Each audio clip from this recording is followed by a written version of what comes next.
بسم الله الرحمن الرحيم ومن أحسن قولا ممن دعا إلى الله وعمل صالحا وقال إنني من المسلمين পাগড়িতে বরকত, চিল্লার গাট্টিতে বরকত, তবলিগ জামাতের ওই যে চুলা আছে যেটা পাম্প করে ওটার মধ্যে বরকত, টঙ্গীর মাঠে বরকত, চরমনায়ের ময়দানের বরকত, হুজুরের কবরে বরকত, এমনকি বর্তমান সময়ে হুজুরের পেশা পায়খানার মধ্যেও বরকত। জানা আছে এগুলো? এগুলো সব চিত্র আছে আমাদের কাছে, ভিডিও চিত্র আছে যে হুজুর পেশাব করছে, সেই পেশাবটাকে মারছে, বরকত। আজকের বিষয়বস্তু হচ্ছে বরকত সম্পর্কে। বরকত আসলে বলাটা এইভাবে না, বারাকাত। বা জবর কি হয়? বা, র জবর র, বারাকাতুন, বরকত। হ্যাঁ, যাকে আমাদের মধ্যে চলে এসেছে বারাকা। বারাকা হচ্ছে কল্যাণ। শব্দের অর্থ কি? কল্যাণ, কল্যাণের আধিক্য। কল্যাণের আধিক্য বলেন আল্লাহ আমাদের রিজিকে বরকত দান করেন, মানে রিজিকে কল্যাণের আধিক্যতা দিয়ে দেন। হায়াতে বরকত দান করেন, তার মানে জীবনে যতটুকু সময় নির্ধারিত, হায়াতে বরকত মানে কি? হায়াতটা আরো লম্বা হবে, তাই না? আল্লাহ তোমাকে দীর্ঘজীবী করুক। এই যে দীর্ঘজীবী, আল্লাহ তোমার হায়াত বাড়িয়ে দেখ। হায়াত বাড়বে? হায়াত নির্দিষ্ট না।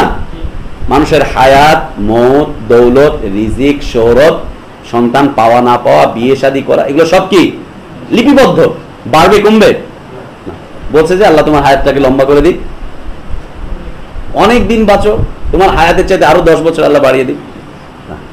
হায়াতে বরকত চাইতে হবে। বরকত মানে হচ্ছে আপনি 10 বছর বেঁচে থাকবেন, কিন্তু এই 10 বছরের মধ্যে আল্লাহ সুবহানাহু ওয়া তাআলা আপনাকে দিয়ে এমন অনেক কাজ নিতে পারেন যেটা একটা মানুষ 100 বছরেও করতে পারবে না। সম্ভব না এগুলো? সম্ভব। দেখেন না, ইমাম ইবনে তাইমিয়া রাহিমাহুল্লাহ, তিনি তার এই ছোট্ট জীবন, আমাদের মধ্যে ছোট্ট একটা জীবন পেয়েছেন, এত খেদমত করেছেন। আল্লাহু আকবার, আল্লাহু আকবার। সালাফদের মধ্যে তাবেঈন, তাবেঈনদের পরে ওনার মতো এত বিশাল খেদমত সারা পৃথিবী ব্যাপী একাধারে একটা ব্যক্তি কেমন দেখেন। সে আদর্শ একজন নাগরিক সমাজের, আদর্শ একজন বিচারপতি সমাজের, আদর্শ একজন আলেম সমাজের, আদর্শ একজন মুহাদ্দিস সমাজের, আদর্শ একজন মুফাসসির সমাজের, আদর্শ একজন মুজাহিদ নেতা। তাতারিদের বিরুদ্ধে জিহাদ ঘোষণা করেছিলেন। তাতারিদের ভয়ঙ্করতা আমরা পড়েছি না ইতিহাসে? তাতার, জি, আদর্শ একজন মুজাহিদ নেতা, আদর্শ একজন দায়ী, আদর্শ একজন লেখক। এত লিখা লিখেছেন, আল্লাহু আকবার। এমন একটা দিক পাবেন না ইসলামে যে দিকে উনি কলম উঠাননি, কলম উঠাননি। এই যে বর্তমান সময় আলেম ওলামারা সব দেখবেন, আরব বিশ্বে চলে যান, আলেম ওলামারা খালি ওনার নাম দিয়ে রেফারেন্স টানতেছেন, যে ইবনে তাইমিয়া, ইবনে তাইমিয়া। আল্লাহু আকবার। আল্লাহ তাআলা তার কবরটাকে জান্নাতের বাগিচা বানিয়ে দেন। এত বিশাল খেদমত দিয়েছেন তিনি, খুব খেদমত দিয়েছেন। আর ত্যাগগুলো কেমন দিয়েছেন? একটার পরে একটা ত্যাগ। 8 বার তাকে জেল খাটতে হলো, 8 বার তাকে জেল খাটতে হলো। সর্বশেষ জেল থেকে তার লাশ বের হয়ে আসলো। কেন? বিষয়টা কি? আপোষ করতে পারেননি বাতিলের সাথে, লাশ বের হয়ে আসলো। জেলখানায় যাওয়ার পরে প্রথমে তাকে কাগজ কলম দেওয়া হয়েছিল, লিখতেছে লিখতেছে লিখতেছে লিখতে লিখতে তারপর তার এই কাগজগুলো যখন জমা হলো, তখন 8 লক্ষ পৃষ্ঠা পাওয়া গেছে তার কাগজে লেখা, সব কোরআন আর হাদিস লিখেছে। 8 লক্ষ পেজ, 8 লক্ষ পেজ লিখেছে। এরপরে কি করলো? তার থেকে কলম কেড়ে নেওয়া হলো, কাগজ কলম কেড়ে নেওয়া হলো। বড় আলেম, লেখালেখি ছাড়া চলতে পারছে না। কারাগারের যে বাবুর্চি ছিল, বাবুর্চির সাথে সম্পর্ক গড়ে উঠলো। সম্পর্ক গড়ে ওঠার পর তাকে বললো যে আমাকে একটু কয়লা দাও। এই কয়লা সাপ্লাই করতো বাবুর্চি, আর উনি দেওয়ালে লিখতেন, দেওয়ালে লিখতেন, ফ্লোরে লিখতেন, ছাদ লিখতেন। পুরো কারাগার ভরে গিয়েছিল লিখতে লিখতে। কোরআন হাদিস দিয়ে লিখেছে, থেমে থাকতে পারেনি, কলম থামাতে পারেনি। আল্লাহু আকবার। তার একটা উক্তি, মানে একটা উক্তি খুব ভালো লাগে। তার উপরে যখন শাস্তি হচ্ছে, বিচার হচ্ছে, তখন তিনি একটা উক্তি করেছিলেন যে তোমরা শাসক আছো, তোমাদের কয়েকটা কাজ তোমরা করতে পারবে, কিন্তু আমি আমার অন্তরে যেটাকে লুকিয়ে রেখেছি, আমার অন্তরে যেটাকে আমি লালন করেছি, সেটা তোমরা কোনোদিন ছিনিয়ে নিতে পারবে না। মানুষের অন্তরে যা থাকে কেউ কোনোদিন ছিনাতে পারে? তখন তিনি বলছেন যে আমার অন্তরের ভিতরে আমি আল্লাহর জান্নাতকে লালন পালন করছি।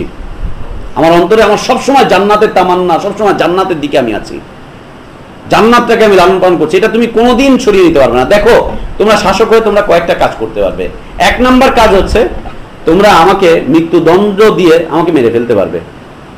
যদি আমাকে অন্যায়ভাবে তোমরা হত্যা করো, আলহামদুলিল্লাহ আমি শাহাদাত বরণ করব, সোজা জান্নাতে চলে যাব। দ্বিতীয় কথা বললেন যে তোমরা ঠিক আছে আমাকে মৃত্যুদণ্ড দিতে চাচ্ছ না, কি করবে? আমাকে কারান্তরীণ করে রাখবে। যদি আমাকে তোমরা কারান্তরীণ করে রাখো, তাহলে নবী রাসূলরা জেলে ছিলেন, আমিও জেলে থেকে নবী রাসূলদের এই সুন্নত পালন করতে পারবো। আর জেলের ভিতরে অসংখ্য অপরাধী আছে, এই অপরাধীদের কাছে আমি কোরআন সুন্নাহ দাওয়াত দিতে পারবো। ইবনে তাইমিয়ার জীবনীতে তাই দেখা গেছে যে উনি যখন যেই জেলখানায় জেল খাটলেন, ওই জেলখানা থেকে তার যখন লাশ বেরোচ্ছে, ওই কারাগারে যত চোর বাটপার অপরাধী ছিল সবগুলো মুসলিম হয়ে গিয়েছিল, অন্য মুসলিম আলেম হয়ে বের হয়েছিল। একজন আলেম সে জেলে থাকলেও ওখানে কল্যাণ থাকবে। উনি যখন বের হয়ে আসতেছেন জেল থেকে, তার অসংখ্য ছাত্র, ওনার লাশ যখন বের করা হচ্ছে, তারপর যারা মুক্তি পেয়েছে তারা তার সেই আন্দোলনটাকে আবারও টিকিয়ে রেখেছে। অসংখ্য আলেম তৈরি করেছেন জেলের ভিতরে। একটা অপরাধীও পাওয়া যায়নি যে অপরাধী অপরাধ থেকে তওবা করেনি, সব কটা ভালো হয়ে গিয়েছিল। একটা চোর যার ব্যাপারে চুরি করতো, সে আল্লাহ তাকে মাফ করেছেন, চুরি করতো, সেই অপরাধে সে জেলে গিয়েছিল, নামটা মনে আসতেছে না, সেই লোক জেল থেকে আলেম হয়ে বেরিয়ে হয়ে গিয়েছিল, একজন দায়ী হয়ে বের হয়েছিল। ইবনে তাইমিয়ার কাজ, এত খেদমত আল্লাহ তাআলা তার মাধ্যমে নিয়েছিলেন। তো বলছে তোমরা আর কি করতে পারবে? আমাকে কারান্তরীণ করে রাখতে পারবে। আমাকে যখন কারাগারে রাখবে তখন আমি নীরবে আরাম করে একটু বসবো, একটু থাকবো প্রশান্তির সাথে, আর ওখানে বসে বসে লিখবো। আর জেলখানার ভিতরে অপরাধীরা আছে, বড় বড় অপরাধীরা আছে, ওদেরকে আমি আল্লাহর হেদায়েতের বাণী শোনাবো। দেখো এটা যদি তোমরা না করো, তৃতীয় নাম্বার আমার কি করবা? দেশ থেকে বের করে দিবা। যদি আমাকে দেশ থেকে বের করে দাও, আলহামদুলিল্লাহ আমি হিজরতের সওয়াব পেয়ে যাব, হিজরতের সওয়াব পেয়ে যাবো। নবী রাসূলুল্লাহ হিজরত করেছেন, আমিও হিজরত করছি, হিজরতের সওয়াব আমি পেয়ে যাব। আর যদি তোমরা এটাও না করো, তাহলে তোমাদের চতুর্থ নম্বর পদ হচ্ছে আমাকে আজাদ করে দেওয়া, ছেড়ে দেওয়া, মুক্ত করে দেওয়া। যদি আমাকে মুক্ত করে দাও, আমি একেবারে লম্বা নিঃশ্বাস ছাড়বো, আর সারা দেশে আবার কথা বলতেই থাকবো, আল্লাহ তাওহীদের কথা, আবার মানুষকে উৎসাহিত করতেই থাকবো, বলতেই থাকবো। এছাড়া আর কিছু করার আছে বলেন তো? আপনি হয় স্বাধীন, না হলে আপনি কারান্তরীণ, দুইটা। অথবা আপনি দেশ থেকে দেশান্তরিত, অথবা আপনি ফাঁসির কাস্টে চলছেন। এর বাইরে আর কিছু আছে? দেখেন এই চারোটা কাজে আল্লাহ তাআলা বরকত দেন আলেম ওলামাদেরকে, চারোটা কাজে সওয়াব, চারোটা কাজেই কল্যাণ। অর্থাৎ টেনশন কিসের? টেনশন আছে কিছু? জেলে গেল আলহামদুলিল্লাহ সওয়াব পাচ্ছি, বরকত পাচ্ছি, মারা গেল বরকত পাচ্ছি। লা ইলাহা ইল্লাল্লাহ, কত সুন্দর ইসলাম। যেখানেই থাকো আদর্শ নিয়ে টিকে থাকো, আল্লাহ তাআলা বরকত দান করবেন। এটা হচ্ছে কল্যাণ। তো আমরা বরকত পাবো কিসে কিসে ভাই? তাবলীগের গাট্টিতে, অথবা বোমার ডিব্বাতে, অথবা আর কিসে? কিছুদিন আগে একটা চিত্র দেখতেছিলাম, ডিব্বা নিয়ে যাচ্ছে পুরো শরীরে বাদাই করে ওই সুইসাইড স্কোয়াডের লোকজন, আর বলছে যে আল্লাহ যেন আমার শরীরে বরকত দেয়, আল্লাহ যেন আমার অঙ্গ প্রত্যঙ্গে বরকত দেয়, আল্লাহু আকবার বলতে বলতে বলতে সামনে গিয়ে পাঠিয়ে দিল। ইন্টারনেটে দেখলাম। এর মধ্যে বরকত আছে কতটুকু? বিলকুল নেই, একটুও নেই, একটুও নেই এর মধ্যে। ও সুইসাইড করলো, আত্মহত্যা করলো। আল্লাহ রসুলের সাথে জিহাদে অংশগ্রহণ করে একজন সাহাবী শুধুমাত্র একটুখানি চাকু এইভাবে ঢুকিয়ে দিয়ে মৃত্যুবরণ করেছিল। সাহাবীরা বলছে যে তার মৃত্যু সুসংবাদ প্রাপ্ত, সে সুসংবাদ লাভ করেছে জান্নাতে। রাসূল বলছে তোমরা তাকে বলছো জান্নাতে গেছে, সুসংবাদ, আমি দেখছি জাহান্নামের আগুন তাকে লেপ্টে নিয়ে চলে যাচ্ছে। সাহাবীকে কেন? একটুখানি আত্মহত্যা করেছিল, আর এখন আত্মহত্যা করে ইসলাম প্রতিষ্ঠা করে নাকি? আত্মহত্যা করে ইসলাম প্রতিষ্ঠা হয় না, ইসলাম ধ্বংস হয়। ইসলাম ধ্বংস হয়ে যাচ্ছে আত্মহত্যা করে। তুমি ছেলে যদি বেঁচে থাকো, এভাবে না করো, তুমি ইসলাম শেখো, মানুষের কাছে ইসলাম পৌঁছাও। তোমার শাহাদাত কখন দরকার সেটা আল্লাহ ভালো জানেন। মানুষ চাইলেও শাহাদাত বরণ করতে পারবে? চাইলে পারবে? চাইলে পারবে না। আল্লাহ যখন নির্ধারিত রেখেছেন, যেভাবে রেখেছেন সেইভাবেই হবে, সেভাবেই হবে, সেইভাবেই হবে। আজকের আলোচনার বিষয় হচ্ছে বারাকাত সম্পর্কে। মনে রাখবেন বারাকাত হচ্ছে দুই ধরনের। কয় ধরনের? দুই ধরনের। একটা হচ্ছে বৈধ আর একটা অবৈধ, একটা হালাল আর একটা হারাম, একটা জায়েজ আর একটা না জায়েজ। হালাল হচ্ছে সেই বারাকাত গুলো যেগুলো কোরআন হাদিস সম্মত, যেগুলো সপক্ষে দলিল আছে। দলিলবিহীন কোন বারাকাত আল্লাহর কাছে গ্রহণযোগ্য, কোন বারাকাতই আল্লাহর কাছে গ্রহণযোগ্য না দলিলবিহীন। দলিল সহ যে সমস্ত বারাকাত আছে সেগুলোতে সত্যিকার অর্থেই বারাকাত আছে, সত্যিকার অর্থে বারাকাত আছে। এখন আসি বরকতের মালিককে। বরকতের মালিককে বলেন তো? আল্লাহ সুবহানাহু ওয়া তাআলা, না অন্য কেউ? তো বরকত যদি শুধু আল্লাহ দেন তো বুজুর্গের কাজ কি? বুজুর্গের কাজ কি? বুজুর্গে তো বলে না যে হযরত আসেন একটু বরকত দিয়ে যান। আমার ঘরে যদি আপনার মুবারক পাটা পড়ে, আমি সৌভাগ্যবান। আপনার মুবারক পা, বান্দার মুবারক পা না আল্লাহর মুবারক পা? মুবারক পা কার? আল্লাহর পা আছে না নেই? সেটা মুবারক না মুবারক ছাড়া? আল্লাহর পা যদি মুবারক হয়, বান্দার পাপটা কি? আল্লাহর পা কখনো অসৎ পথের দিকে চলে? জুলুম অত্যাচারের দিকে চলে? বান্দারটা চলে না চলে না? প্রতিনিয়ত জুলুম অত্যাচারের দিকে চলছে বান্দার পা। এটা মুবারক হয়? এটা কোনদিন মুবারক নয়। বরকতের একচ্ছত্র মালিক হচ্ছেন কে? আল্লাহ সুবহানাহু ওয়া তাআলা। কেমন বারাকাতের মালিক? আল্লাহ সুবহানাহু ওয়া তাআলা নিজের বারাকাতকে নিজে পরিচয় দিচ্ছেন। তাবারাকাল্লাযী বিয়াদিহিল মুলক, বরকতময় সেই সত্তা যার হাতে রয়েছে সারা পৃথিবীর সবকিছুর রাজত্ব। সবকিছুর রাজত্ব। শুধুমাত্র যদি বটনটা টিপ দেয় সব শেষ। বটন একবার টিপ দিলে শেষ না, খালি হুকুম করবেন কোন কোন নামক বটনটাকে তিনি বলবেন, কোন, শেষ হয়ে যাও, শেষ হয়ে যাবে। আবার বলবেন যে দাও, সব কিছুতে বরকত চলে আসবে।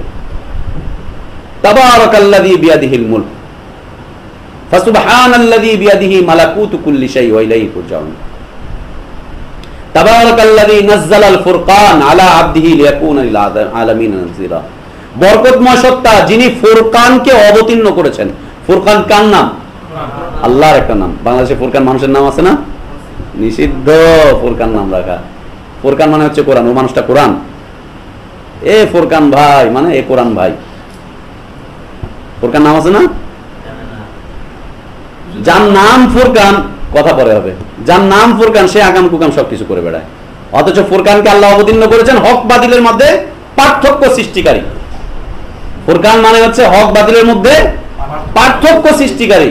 হক বাতিলকে চিনিয়ে দেয় মানুষের সামনে, তার নাম কি? ফুরকান। আর এই ফুরকান নাম নিয়ে ও কবরে গিয়ে সেজদা করে, ও মাজারে গিয়ে সেজদা করে, ও পীরকে গিয়ে সেজদা করে, ও হারাম খায়, ওর নাম হচ্ছে ফুরকান না। তাবারাকাল্লাযী নাযালাল ফুরকান, বরকতময় সত্তা যিনি ফুরকানকে অবতীর্ণ করেছেন।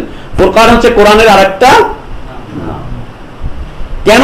লিয়াকুনা লিল আলামিন নাযীরা, যাতে করে জগৎবাসীদেরকে ভীতি প্রদর্শন করতে পারে। কোরআনের কয়েকটা কাজ, একটা হচ্ছে, প্রথম কাজ হচ্ছে মানুষকে ভীতি প্রদর্শন করা। কি থেকে? আল্লাহর আযাব থেকে, জাহান্নামের আযাব থেকে, নিরাপত্তাহীনতা থেকে ভীতি প্রদর্শন করবে।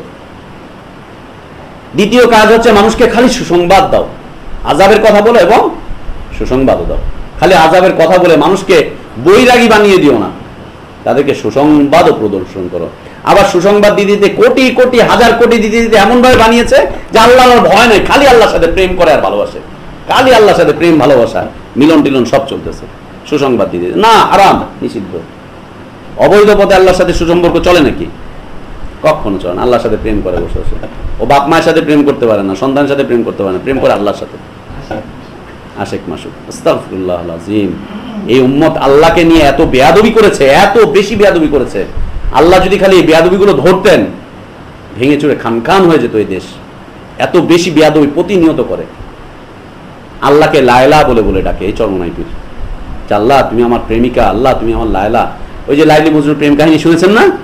লাইলি মজনু আল্লাহর কথা বলে ওয়াজ নসিহতের মধ্যে, লাইলি মজনুর কাহিনী বলে খালি বলে ও মাসুক, ও মাসুক, ও মাসুক, আমার প্রেমিকা প্রেমিকা প্রেমিকা। আল্লাহকে প্রেমিকা বলে ডাকে। আল্লাহকে বলে আল্লাহ তোমাকে যদি পাইতাম তাহলে আমি তোমাকে গোসল করাতাম, তোমার মাথায় চিরুনি করে দিতাম, তোমার মাথায় লাখ সাবান দিয়ে গোসল করাতাম। লাখ সাবান লিখছে, তোমার মাথায় লাখ সাবান দিয়ে গোসল করে তোমার মাথার চুলগুলোকে আমি বেনি করে দিতাম। হাসছেন? আল্লাহু আকবার। আপনার বাপকে গালি দিলে আপনার খারাপ লাগে, গিয়ে একটা চটকানা মেরে দিবেন বাপকে গালি দিলে। আল্লাহকে প্রতিদিন এই দেশের মানুষগুলো গালি দেয়। আমাদের রক্তগুলো একবার শীতল হয়ে গেছে, একদম শীতল হয়ে গেছে। আমার রবকে প্রতিদিন গালি দিচ্ছে, আমরা কিছু বলতে পারি না, কিচ্ছু বলতে পারি না। আমরা হাসি, শুনি, তামাশা দেখি। আমাদের রক্তগুলো একবারে ফ্রিজ হয়ে গেছে। আমার রবকে প্রতিদিন গালি দিচ্ছে এই দেশের মানুষ, আমরা কিচ্ছু বলতে পারি না, কিছুই বলতে পারি না।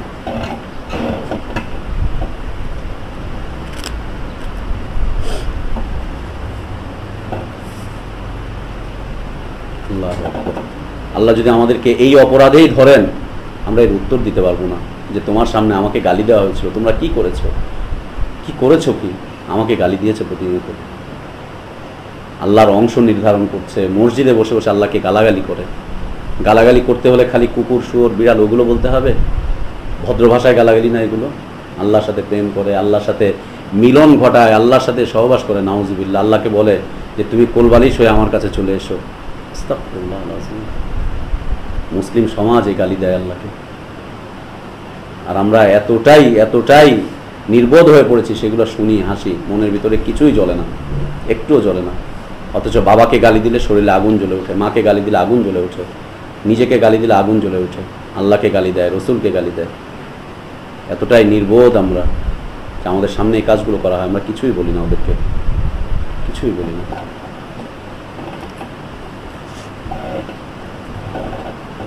তো আল্লাহ হচ্ছেন বরকতের একচ্ছত্র মালিক। একচ্ছত্র মালিক হচ্ছে আল্লাহ। তিনি যাকে চান তাকে বরকত দান করেন, তিনি যার মধ্যে চান তার মধ্যে বারাকাত দান করেন, তিনি যেই সময় বরকত দিতে চান সেই সময় বারাকাত দান করেন। তার হাতে, এটা তার মালিকানা। তিনি যাকে চাইবেন তাকে দিবেন, যাকে চাইবেন না তাকে দিবেন না, যাকে চাইবেন না তাকে দিবেন না। এই বারাকাতটাকে যদি আমরা বুঝতে চাই তাহলে তিন ভাবে আমরা বুঝতে পারি, দলিল সহ তিন ভাবে বুঝতে পারি। একটা হচ্ছে সময়ের সাথে, কালের সাথে বরকত। এক নাম্বার কি? কালের সাথে বরকত, বৈধ বারাকাত যেটা কালের সাথে সম্পৃক্ত, জামানা। দুই নাম্বার হচ্ছে স্থানের সাথে সম্পৃক্ত, কালের সাথে, স্থানের সাথে। তিন নাম্বার হচ্ছে ব্যক্তির সাথে বা বস্তুর সাথে, ব্যক্তি এবং বস্তু, এই তিনটা, স্থান, কাল, পাত্র বা বস্তু। ঠিক আছে, স্থান, কাল, পাত্র বা বস্তু, এই তিনটার মধ্যে আমরা দলিল যুক্ত বারাকাত খুঁজে পাই। দলিল যুক্ত বারাকাত, কালের সাথে বারাকাত যেমন বোঝেন, এই যে কয়েকদিন আগে মাত্র আমাদের থেকে চলে গেল জিলহজ মাসের প্রথম 10 দিন, হাদিস থেকে প্রমাণিত যে এগুলো হচ্ছে বারাকাতময় দিন, তাই না? বারাকাতময় দিন, একদম বারাকাতময়। তার মধ্যে নির্দিষ্ট আরেকটা দিন আছে, আরাফাতের দিন। আরাফাতের দিনের মধ্যে আবার নির্দিষ্ট একটা সময় আছে, নির্দিষ্ট একটা সময় আছে, আসরের পর থেকে নিয়ে সূর্য ডুবে যাওয়া পর্যন্ত নির্দিষ্ট একটা সময় আল্লাহর পক্ষ থেকে বারাকাত অবতীর্ণ হতেই থাকে, হতেই থাকে, হতেই থাকে। রমাদান মাস চলে গেল আমাদের থেকে, বারাকাতময় মাস, তাই না? আল্লাহ তাআলা বলেছেন রমাদান মুবারক, রমাদানটা হচ্ছে মুবারক, বরকতময়। আল্লাহ তাআলাই দিয়েছেন এই সময়ের মধ্যে বরকত, আল্লাহই দিয়েছেন। তার মধ্যে নির্দিষ্ট আবার একটা দিন লাইলাতুল কদর, যেটা অনির্দিষ্ট করে রাখা হয়েছে, আল্লাহ তাআলা অনির্দিষ্ট করে রেখেছেন, কিন্তু লাইলাতুল কদর তো নির্দিষ্ট, তাই না? তারিখটা অনির্দিষ্ট, লাইলাতুল কদরটা তো নির্দিষ্ট। তারপরে এই যে সামনে আসতেছে আশুরার দিন, মুহররমের 10 তারিখ, 11 তারিখ বা 9 তারিখ, 10 তারিখ, বরকতময়। সপ্তাহে একটা দিন যে সময় বারাকাত আসে, শুক্রবার, এই যে জুমার দিন, জুমাবার, এর নির্দিষ্ট একটা সময় আছে যে সময় আল্লাহ তাআলা মানুষের আশা আকাঙ্ক্ষাকে পুরা করেন, মানুষের আশা আকাঙ্ক্ষার মধ্যে বারাকাত দেন, মানুষের গুনাহগুলোকে মাফ করেন। রাতের একটা নির্দিষ্ট সময় আছে যে সময় আল্লাহ সুবহানাহু ওয়া তাআলা প্রথম আকাশে নেমে এসে ডাকতে থাকেন, ইয়া বাগিয়াল খাইরি আকবিল। আল্লাহ সুবহানাহু ওয়া তাআলা মানুষকে ডাকতে থাকেন, কে আছো, কে আছো অপরাধী, তওবা করতে চাও, আমার কাছে তওবা করো, আমি কবুল করব। কে আছো রিজিকের সন্ধানী, আমার কাছে চাও, আমি তোমাকে রিজিক দিব। কে কি চাও, আসো আমার কাছে চাও। বরকতময় একটা সময়। দ্বীনি মাজলিসের সময়টুকু, যতটুকু সময় দ্বীনি মাজলিসের মধ্যে দ্বীনি আলোচনা চলতে থাকে, যেমন আমরা বলতে পারি আমাদের এই মাজলিস, যতক্ষণ পর্যন্ত এখানে দ্বীনি কথা চলতে থাকবে, আল্লাহ এবং তার রাসূলের কথা, কোনো খাজার কথা না, গাজার কথা না, ল্যাংটা বাবা ময়লা বাবার কথা না, কোনো পীর সাহেবের কথা না, হুজুরের কথা না, ইমামের কথা না, লিডারের কথা না, নেতার কথা না, কারো কথা নয়, আল্লাহ এবং তার রাসূলের কথা যতক্ষণ যেখানে চলতে থাকে ততক্ষণ পর্যন্ত সেই স্থানে আল্লাহ সুবহানাহু ওয়া তাআলা বারাকাত অবতীর্ণ করতে থাকেন। আল্লাহ তাআলা আমাদেরকে সেই কল্যাণ নসিব করেন, আল্লাহ আমাদেরকে সেই কল্যাণ থেকে মাহরুম না করেন। যতক্ষণ চলতে থাকবে, যখনই শেষ হয়ে যাবে বাস। এই জন্য সাহাবীরা দোয়া করতেন, আল্লাহুম্মা জমা হাযা ইজতিমাআম মারহুমা ওয়া তাফাররুকানা বা'দাহু তাফাররুকান মাসুমা ওয়ালা তাজআল ফিনা শাকিয়ান ওয়ালা মাহরুমা। আমাদের দেশে এই দোয়া কেউ করে না, সৌদি আরবে আমরা এই দোয়া খুব শুনতাম, খুব শুনতাম, খুতবা শুরুতে, খুতবা শেষে খুব শুনতাম। দোয়া সাহাবীরা করতেন যে আল্লাহ, আমরা যে ইজতেমার মধ্যে বসে আছি, টঙ্গিরটা না কিন্তু, আমরা যে ইজতেমার মধ্যে বসে আছি, আল্লাহ এই ইজতেমার মধ্যে তুমি রহমত নাজিল করো, রহমত অবতীর্ণ করো। দোয়া করতেন। ওয়াতাফাররুকানা বাদাহু তাফাররুকান মাসুমা। আল্লাহ যখন আমরা এখান থেকে বিচ্ছিন্ন হয়ে যাব, আল্লাহ তুমি আমাদেরকে নিষ্পাপ করে বিচ্ছিন্ন করে দিও। ভাই ভাইয়ের মধ্যে যাতে আর কোনো ধরনের গীবত তহমত না থাকে, হিংসা বিদ্বেষ না থাকে। আল্লাহ আমরা যেন এখান থেকে পাপ নিয়ে চলে না যাই। আল্লাহুম্মা আমিন। আল্লাহ কবুল করো তুমি আমাদেরকে। আল্লাহ যখন এখান থেকে বিচ্ছিন্ন হয়ে যাও মাসুম অবস্থায়, একদম মাসুম অবস্থায়, কোনো পাপ পঙ্কিলতা মুক্ত যেন আমরা এখান থেকে যেতে পারি, এই দোয়া করতেন তারা। আর তারা বলতেন ওয়ালা তাজআল ফিনা শাকিয়ান ওয়ালা মাহরুমা। আল্লাহ তুমি আমাদেরকে তোমার কল্যাণ থেকে, রহমত থেকে, তোমার দিকে ধাবিত হওয়া থেকে আমাদেরকে তুমি বঞ্চিত করে দিও না। আমরাও আল্লাহর কাছে দোয়া করি, আল্লাহ তুমি আমাদেরকে এইগুলো থেকে বঞ্চিত করো না। যতক্ষণ চলতে থাকবে ততক্ষণ রহমত অবতীর্ণ হতে থাকবে। বুঝতে পেরেছেন? কালের সাথে বরকত, বুঝতে পেরেছেন? তাহলে ওই যে টঙ্গিতে যে 3 দিন চলে ওইটা কি? ওইখানে কে দেয় বারাকাত? কে দেয় ওখানে? সব বুজুর্গরা ওইখানে বারাকাত দেয়। বুজুর্গদের বারাকাত, বুজুর্গদের বারাকাত, বুজুর্গরা সব একসাথে হয়, ওদের চুলার পামের মধ্যে বারাকাত। আমি তাবলিগি ফ্যামিলির ছেলে, আমার চাচাদের সাথে আগে ইস্তেমায় যেতাম, তবলিগে যেতাম। বলতো বাবা এই যে প্রতিটা পাম দিচ্ছ, মনে করো যে তোমার এখানে বরকত আসতেছে এই ইস্তেমার বদৌলতে। তাও ওই স্যান্ডেলের মধ্যে বারাকাত। ধুলা বালিতে অবস্থা খারাপ, শ্বাসকষ্ট হয়ে গেল আমার। এজমা হলো আমার, প্রথম এজমা রোগ হলো ওইখান থেকে। চাচারা বললো যে বাবা বরকত হিসাবে এটা তোমার কাছে এসেছে, ভালো করে রেখো। ধুলাবালি, এর মধ্যে বরকত আছে। নাক ঢেকে রাখতো, বলছে এমন করে ঢেকে রাখছো কেন? খুলে রাখো, ইস্তেমার ধুলাবালিতেও বরকত আছে।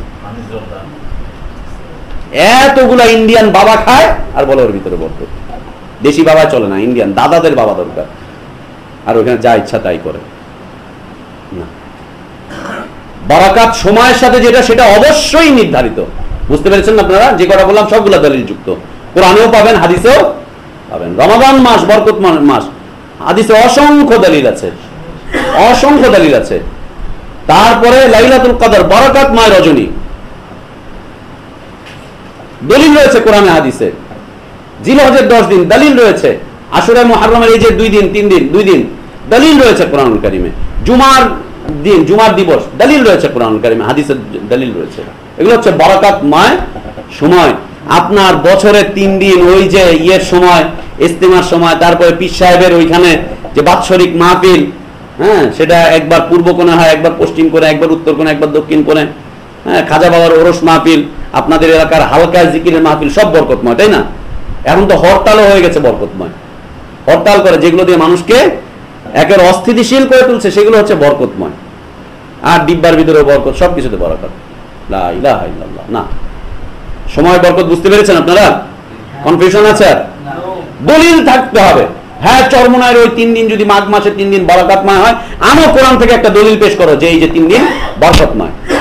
কি সুন্দর করে মানুষকে ডাকে। বরিশালের পূর্ব কোণে চরমনায়ের ময়দানে ঘুমিয়ে আছেন আল্লাহর কুতুব বেহেশতেরই বাগানে। বদমাইশের ঘরে বদমাইশ। ওটা যে বেহেশতের বাগান তোকে কে বলেছে? কে বলেছে ওটা বেহেশতের বাগান? বরিশালের এই মাথা বেহেশতের বাগান, যেখানে শিরিক হয়, বিদআত হয়, এই হয় সেই হয়, বেহেশতের বাগান। তার ছেলে এবার নির্বাচন করেছে, চেয়ারম্যান ইলেকশন করেছে, মানুষদের কাছে, এলাকার লোকজনদের কাছে গিয়ে ভোট চেয়েছে। এইভাবে হাত ধরেছে, হাত ধরে বলছে দাও, হাত দাও, হাত দাও, হাত ধরেছে। হাত ধরে বলছে যে আপনি আমার হাত ধরেন। ভোটারের কাছে গিয়ে বলছে আপনি আমার হাত ধরেন। আর আমার বাবাজি কবরে শুয়ে আছে, জান্নাতের ময়দানে শুয়ে আছে। যদি আমাকে ভোট দেন, এই যে আমার হাতের ময়দান মাধ্যমে এই হাত দিয়ে সোজা আপনি জান্নাতে চলে যাবেন। আর যদি ভোট না দেন তাহলে আমি হাত কেটে দিব, আপনি জান্নাতে যেতে পারবেন না, আপনি হারাম, জাহান্নামে চলে যাবেন। এইবার তার ছেলে ভোট চেয়েছে মানুষের কাছে। জান্নাত তোর বাপ দাদার জিনিস, তোর বাবা ওইখান থেকে জান্নাতে নিয়ে যাবে। আল্লাহু আকবার। স্বয়ং নবী রাসূল বলছেন, রাসূল সাল্লাল্লাহু আলাইহি ওয়াসাল্লাম বলছেন, ফাতেমা তোমার যত সম্পদ দরকার তুমি নিয়ে নাও আমার থেকে, কিন্তু আমি তোমার কোনো কল্যাণই করতে পারবো না। আমি কোনো কল্যাণের মালিক না, আমি কিছুই করতে পারবো না। তোমার সম্পদ দরকার, দুনিয়াতে আমি তোমাকে দিতে পারবো, মাল সম্পদ দিতে পারবো, কিন্তু জান্নাতে আমি তোমার কিছুই করতে পারবো না। নিজের ফুপিকে বলছেন, চাচাকে বলছেন, কুরাইশ সম্প্রদায়কে ডেকে ডেকে বলছেন, কল্যাণ দরকার, জান্নাতে যেতে চাও, এখন তুমি মালটাল জানাও নিয়ে নাও, কিন্তু নিজেদেরকে বাঁচাও, আমি তোমাদের কোনো কল্যাণ করতে পারবো না। আর উনি কবরে বসে বসে দোয়া করছে, বলে কবরে বসে বসে দোয়া করছে আর জান্নাতে নিয়ে যাবে। আপনি দেন তাহলে হাত ঠিক থাকবে, আর যদি না দেন তাহলে আমি কেটে দিলাম, সিলসিলা কেটে দিল, ব্যাস আপনি সোজা জাহান্নামে যাবেন। না, এগুলো একটাও না। এই সমস্ত দিবসগুলো পালন করা জায়েজ নাই। এখন তো নেতার মৃত্যুবার্ষিকীও বরকতময় হয়ে গেছে। এই যে ঢাকার একজন মেয়র ছিল, মেয়রের মৃত্যুবার্ষিকী গেল কদিন আগে, পোস্টার ছেপেছে, পোস্টারের ভিতরে ছবি দিয়েছে, ছবির উপরে সূরা হাশরের একটা আয়াত লিখে দিয়েছে। সূরা হাশরে একটা আয়াত লিখে দিয়েছে, রব্বানা লা তাজআলনা ফিতনাতাল রব্বানা লা তাজআলনা ফিতনাতাল লিল্লাযিনা কাফারু ওয়াগফির লানা রব্বানা ইন্নাকা আনতাল গফুরুর রহিম। না, একটা আয়াত লিখেছে সূরা হাশরের একটা আয়াত, আউযুবিল্লাহি মিনাশ শাইতানির রাজিম, মনে পড়ছেন, যার অর্থ হচ্ছে আল্লাহ তুমি আমাদের অন্তরে মুমিন মুসলিমদের ব্যাপারে বক্রতা সৃষ্টি করে দিও না, তাদের বিরুদ্ধে আমাদের মনের ভিতরে ঘৃণা সৃষ্টি করে দিও না, ঘৃণা সৃষ্টি করে দিও না, বক্রতা সৃষ্টি করো না, তাদের ব্যাপারে আমাদের মনের ভিতরে বিদ্বেষ রেখো না। এই আয়াত সূরা হাশরের ছোট্ট একটা সূরা পড়ে নেবেন। ওয়ালা তাজআল ফি কুলুবিনা গিল্লাল লিল্লাযিনা আমানু রাব্বানা ইন্নাকা রাউফুর রহিম। জাযাকাল্লাহু খায়র, মনে করিয়ে দেওয়ার জন্য। বরকতময় পোস্টারটাও বরকত, ওই দিবসটাও বরকত। কদিন পরে কি হয় আল্লাহই ভালো জানে। না, এর কোনো প্রমাণ নেই, কোনো প্রমাণ নেই, টঙ্গিরটারও প্রমাণ নেই, আর ওইটারও প্রমাণ নেই, আমারটারও প্রমাণ নেই, আপনারটারও প্রমাণ নেই। আল্লাহ যেইটাকে প্রমাণিত করেছেন সেইটা থেকেই আমাদেরকে বারাকাত অর্জন করতে হবে, এবং যেই পন্থায় বলেছেন সেই পন্থাতেই অর্জন করতে হবে। এছাড়া কোনো পথ আছে? কোনো পথ নেই। একটা গেল। 2 নাম্বার কি বলেছিলাম? স্থানের সাথে বারাকাত, স্থানের সাথে বারাকাত। এখন চরমনায়ের ওই স্থান, কাকরাইলের ওই স্থান, আটরশির ওই স্থান, মাইজ ভান্ডারের ওই স্থান, অথবা আমার হুজুরের স্থান, এখন তো বসিবার স্থান কতগুলো হয়েছে দেখছেন না? বসিবার স্থান দেখছেন? জি, আজমির না, বাইরে পড়ে যান না, আমাদের দেশের মানুষ, এদের পয়সা নেই এখন ইন্ডিয়া যাওয়ার মতো। দেশিটার মধ্যে থাকেন, দেশীয় সংস্কৃতি, দেশি কি যেন বলে, দেশি মাল কিনে হওয়া ধন্য নাকি, দেশীয় পণ্য কিনে হওয়া ধন্য, দেশীয় শীত কিনে হওয়া ধন্য আপনারা নাকি। এই যে স্থানের বরকত, স্থানের বরকত, স্থানের বরকত কোথাকার? বসিবার স্থান, গোসল শরীফ, এই শরীফ, মাজার শরীফ, সব তো বরকতময় স্থান হয়ে গেছে। বরকতময় মাহফিল, শিরিক বিদআত হয়, সেগুলো হচ্ছে বরকতময় মাহফিল। লা ইলাহা ইল্লাল্লাহ। পৃথিবীতে বারাকাতময় 3টা স্থান রয়েছে যেগুলো দলিল যুক্ত। বারাকাতময় 3টা স্থান রয়েছে যেগুলো দলিল যুক্ত। এর বাইরে কোথাও যদি বারাকাত থেকেও থাকে তা আমরা কেউ জানি না। যদি থেকে থাকে আমরা কেউ জানি না, সেটা আল্লাহর হাতে আছে, আল্লাহই দিবেন কোন স্থানে বারাকাত। অনির্দিষ্ট কিছু স্থানে বারাকাত আছে, যেমন কোরআন সুন্নাহর যেখানে আলোচনা চলে সেটা একটা স্থান, এটা একটা স্থান না? এই স্থানে বারাকাত থাকবে যতক্ষণ পর্যন্ত এখানে আলোচনা চলবে। আলোচনা শেষ, এখানে সময়ের বারাকাতও শেষ, স্থানের বারাকাতও শেষ। আমরা চলে যাওয়ার পরে এখানে জিন বদমাইশরা আসবে, এই হবে সেই হবে, আল্লাহ হেফাজত করেন বাড়িতে। তো স্থানের বারাকাত অনির্দিষ্ট কিছু আছে যেখানে যতক্ষণ পর্যন্ত কোরআন সুন্নাহর আলোচনা চলে সেই স্থানে ততক্ষণ পর্যন্ত বারাকাত আসতে থাকে। কোরআন সুন্নাহর আলোচনা বন্ধ হয়ে যায়, সেখান থেকে বারাকাত চলে যায়। সেটা সময়ের সাথেও সম্পৃক্ত, স্থানের সাথে সম্পৃক্ত। 3টা স্থান হচ্ছে নির্ধারিত 3টা স্থান। এর বাইরে কোন স্থানের বারাকাত কোথাও খুঁজে পাওয়া যাবে না। যদি থেকেও থাকে সেটা আল্লাহর হাতে। আল্লাহ দিচ্ছেন, অনির্দিষ্টভাবে দিচ্ছেন, নির্দিষ্টভাবে, সেটা আল্লাহই ভালো জানেন, আমাদের জানার কথা না। 1 নাম্বার বাইতুল্লাহ, বাইতুল্লাহ কাবা যেটা বলি আমরা, হারাম, হারাম শরীফ, হারাম শরীফ না, হারাম বাইতুল্লাহ। এই বাইতুল্লাহকে আল্লাহ সুবহানাহু ওয়া তাআলা বলেন, ইন্না আউওয়ালা বাইত উদিআ লিন-নাস লাল্লাযী বিবাক্কাতা মুবারাকান ওয়া হুদাল লিল আলামিন। আল্লাহু আকবার। মুসলিম উম্মার প্রাণ কেন্দ্র, যেখানে গিয়ে মুসলিম উম্মাহ ঐক্যবদ্ধ হয়ে যাবে, জীবনের সবকিছুকে ছেড়ে দিবে, এক আল্লাহকে কেন্দ্র করে যেখানে গিয়ে ঐক্যবদ্ধ হয়ে যাবে, সেইখানে সেই কাবাকে 4টা টুকরো করা হয়েছিল মাযহাবের নাম দিয়ে। 4 কোণায় 4টা মুসল্লা দিয়েছিল। এক মাযহাবের লোকজন নামাজ পড়তো, আর 3 মাযহাবের লোকজন গিয়ে তামাশা দেখতো। এরপরে ওদের নামাজ শেষ হতো, আরো 3 মাযহাবের লোকজন গিয়ে ওখানে তামাশা দেখতো, হাসি ঠাট্টা করতো, রক্তারক্তি হয়েছিল এই বাইতুল্লাহ, যেখানে গিয়ে আল্লাহ বলছেন ইন্না আউওয়ালা বাইত, প্রথম ঘর, উদিআ লিন-নাস, যা মানুষের জন্য করা হয়েছে, লাল্লাযী বিবাক্কাতা মুবারাকা। মক্কার আরেকটা নাম হচ্ছে বাক্কা। এই বাক্কাকে আল্লাহ সুবহানাহু ওয়া তাআলা বলেছেন বরকতময়, মুবারক, মুবারক, ওয়াহুদাল লিল আলামিন, জগৎবাসীদের জন্য হেদায়েতের একটা স্থান। ওখানে যাও, হেদায়েত পেয়ে যাবে।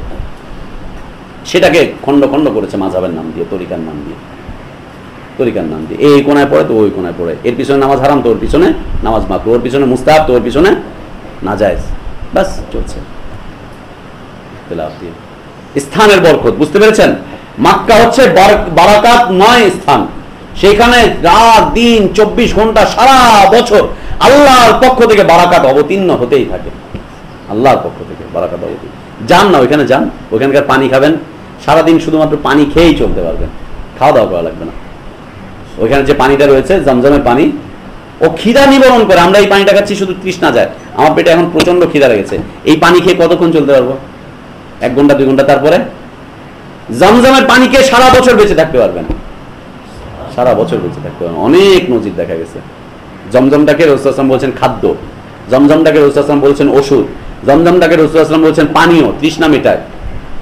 অনেকগুলো কথা বলে এসেছে হাদিসে জমজমের কথা। সারাদিন একটা পরে আপনি সারাদিন খাবেন, আমি ট্রাই করে দেখেছি 1.5 দিন পর্যন্ত আমি কিচ্ছু না খেয়ে শুধু পানি খেয়ে টিকেছিলাম, শুধু পানি 1.5 দিন পর্যন্ত। তারপর 1.5 দিন পর ওখান থেকে চলে এসেছি, যখনই ওই এরিয়া ছেড়েছি তারপর দেখি পেটে খিদায় অবস্থা খারাপ, বেঁকে যাচ্ছি। সাথে সাথে ওই বুফিয়াতে গিয়ে ফাস্টফুডের দোকানে গিয়ে স্যান্ডউইচ খেলাম, এলাকা ছেড়ে দেওয়ার পরে দেখেছি খিদায় পুকুরে যাচ্ছে। ট্রাই করে দেখেন, পারবেন। খাদ্য সারাক্ষণ বারাকাত আসতেই থাকে, আসতেই থাকে। আর কি নিরাপত্তা, আল্লাহু আকবার। 1000 খুন করেছেন কিন্তু আপনাকে ওখানে কেউ কিছু, প্রশাসনও কিছু বলতে পারবে না, কারণ ওখানে আল্লাহ প্রশাসন চলছে। ওইখান থেকে তাকে ধাওয়াও করতে পারবে না, তাকে ওখানে মারধর করতে পারবে না, তাকে ওখানে কিছুই করতে পারবে না। সে নিজে ইচ্ছা যখন ওখান থেকে বের হয়ে যাবে তখন তাকে অ্যারেস্ট করো, তখন তাকে মারো, তাকে যা ইচ্ছা তাই করো, তখন তাকে করো। আল্লাহু আকবার, কি নিরাপত্তা, কি বারাকাত আল্লাহ দিয়েছেন। দ্বিতীয় স্থান হচ্ছে মসজিদে নববী। মসজিদে নববী বারাকাতময় স্থান পৃথিবীর, মসজিদে নববী। রাসূল সাল্লাল্লাহু আলাইহি ওয়াসাল্লামের হাতে গড়া যে মসজিদ, যেখানে তিনি সালাত পড়তেন, সেই মসজিদটা আল্লাহ রাসূল সাল্লাল্লাহু আলাইহি ওয়াসাল্লামের যুগে কয়েকশো এসি লাগানো ছিল, তাই না? কয়েকশো এসি লাগানো ছিল, টাইলস দিয়ে করা ছিল, তারপরে মরমর মার্বেল পাথর দিয়ে ঝকঝক করত। ওই মসজিদের মিনারটা স্বর্ণ দিয়েছিল, খুব সুন্দর ছিল, গেলেই ব্যাস পুরো শরীর ঠান্ডা, দেহ ঠান্ডা, মন ঠান্ডা, এরকম হতো না ভাই? আর এগুলো সব আল্লাহ রাসূল সাল্লাল্লাহু আলাইহি ওয়াসাল্লাম রাস্তায় রাস্তায় ভিক্ষা করে করে নিয়েছিলেন তাদের থেকে, যে দিয়া যান ভাই, দিয়া যান, আল্লাহর ঘর মসজিদে দিয়া যান, এখানে দিলে আখিরাতে পাইবেন, এইভাবে করে করেছিলেন, তাই না ভাই? এমন ছিল না মসজিদ নববী? তো কেমন ছিল? আমাদের মসজিদ কেন এর উল্টা হয়? ভিক্ষা করে করে মসজিদে টাইলস লাগায়, হারাম পয়সা মসজিদে লাগায়, সুদ ঘুষের পয়সা দিয়ে মসজিদে লাগায়। মসজিদে তো সুন্দর হওয়ার কি দরকার? এই যে ওই দিন গেলাম কিশোরগঞ্জে, আমার সাথে ইয়ে ছিল, এই কে যেন, এই আবু মুসা ছিল মিরপুরের। কিশোরগঞ্জে আমরা একটা মসজিদ আল্লাহ তাআলা তৌফিক দিয়েছেন, ভাইরা কিছু মসজিদ বানিয়েছে, একজন পীর ছিল, আল্লাহ তাআলা তাকে হেদায়েত দিয়েছেন। মসজিদে গিয়ে সালাত আদায় করে মনের ভিতরে এত প্রশান্তি আসলো। রমাদান মাসের শুরুতে, মাসের 2-3 দিন আগে আমি আর নাসির ভাই গেছিলাম। যাওয়ার পরে বলছে যে মসজিদ তখন ভিতরে গর্ত, খানা খন্দা অবস্থা রয়েছে, দেওয়ালগুলো উঠেছে, টিনের চাল দেওয়া হয়নি। মাগরিবের সময় হয়ে গেল, বললাম আজকে সালাত আদায় করি এখানে। বলছে ঠিক আছে আদায় করুন। কিছু কাপড় চোপড় আনলো, এখানে বিছে সালাত আদায় করলাম, মাগরিব পড়লাম। মাগরিব পরে আমরা চলে এসেছি, ওনারা ওইখান থেকে জারি করে দিয়েছেন এশা পরের দিন ফজর।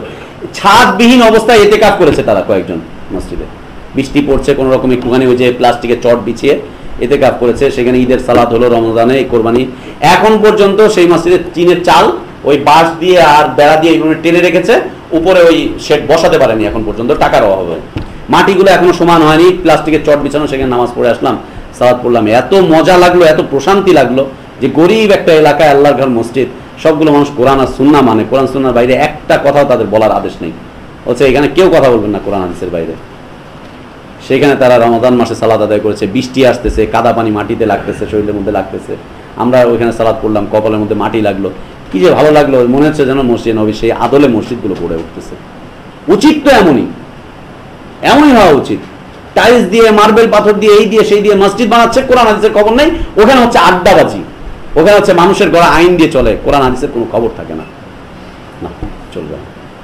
আল্লাহ রসুল সাল্লাল্লাহু আলাইহি ওয়াসাল্লামের হাতে গড়া মসজিদ, তিনি যদি চাইতেন, আল্লাহর খাজানায় কম ছিল, যদি বলতেন যে আল্লাহ মসজিদে নবীর ছাদ নাই, খেজুর পাতা দিয়ে এইভাবে রাখছে, আল্লাহ তুমি স্বর্ণ দিয়ে একটুখানি ছাদটা বানা দাও, আল্লাহ দিতে পারতেন না? আল্লাহর কাছে নাই?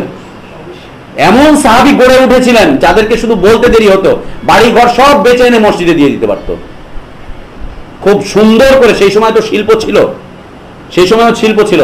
আপনি সৌদি আরবে চলে যান, আমি দেখে এসেছি, খাইবার যে এলাকায় হয়েছিল, খান্দাক যে এলাকায় হয়েছিল, পাহাড়ের উপরে এখনো তাদের সেই যুগের দোতলা বাড়িগুলো দেখা যায়, পাথর দিয়ে দোতলা বাড়ি করেছিল সেই 1450 বছর আগে, এখনো ধ্বংস হয়নি, শেষ হয়নি, এখনো শেষ হয়নি। শিল্প ছিল না তাদের কাছে?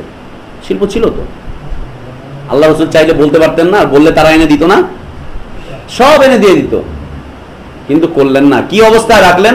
রাসূল সাল্লাল্লাহু আলাইহি ওয়াসাল্লাম সেখানে সালাত পড়ছেন, সালাত ফিরে যখন ঘুরে বসতেন তখন সাহাবারা দেখছে যে এখানে কাদা লেগে আছে, মাটি লেগে আছে, কাদা মাটির মধ্যে সালাত আদায় করছেন। পৃথিবীর শ্রেষ্ঠতম ব্যক্তিত্ব, শ্রেষ্ঠ একটা মসজিদের ভিতরে সালাত আদায় করছেন, যেই মসজিদে কাদা পড়ে, পানি পড়ে, কিন্তু আল্লাহ তাআলা বলছেন লামাসজিদুন উসসিসা আলাত তাকওয়া, এই মসজিদ তাকওয়ার ভিত্তিতে, তাকওয়া মসজিদ না, কিন্তু এই তাকওয়া মসজিদ না, তাকওয়ার ভিত্তিতে এই মসজিদ আল্লাহ তাআলা নির্মাণ করিয়েছিলেন মুহাম্মদ সাল্লাল্লাহু আলাইহি ওয়াসাল্লামকে দিয়ে। সবগুলো মানুষকে আল্লাহ তাআলা সেখানে পবিত্র করেছিলেন, মানুষগুলো ছিল পবিত্র, ইসলামের জন্য সব উৎসর্গ করে দিচ্ছে। 2 নাম্বার বারাকাতময় স্থান, বুঝতে পেরেছেন? মসজিদগুলো এমনই হওয়া উচিত। এখন তো মসজিদে মেকআপ দেখা যায়, আপনার এখানে যদি স্পট পড়ে থাকে, সামনের দেওয়ালের দিকে তাকালে আপনি বুঝতে পারবেন এখানে একটা স্পট আছে, এখানে একটা ব্রণ আছে, টাইলস, মার্বেল টাইলসগুলো কেমন ভাবে লাগানো হয়েছে, চেহারা দেখা যায়, তাই না? মসজিদগুলো এই অবস্থা না, সব দেখা যাচ্ছে। হারাম এগুলো, প্রতিচ্ছবি যদি তৈরি হয় মসজিদে তাহলে হারাম হয়ে যাবে এগুলো। কোনো কিছুতে প্রতিচ্ছবি এই দেখা যাবে, এই হবে সে, এগুলো করা যাবে না।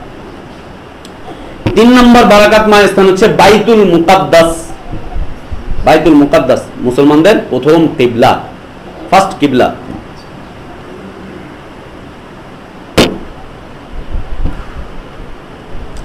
এই প্রথম কিবলা, আল্লাহু আকবার, আজকে অমুসলিমদের দখলে, আমরা কিছুই করতে পারছি না, তাই না?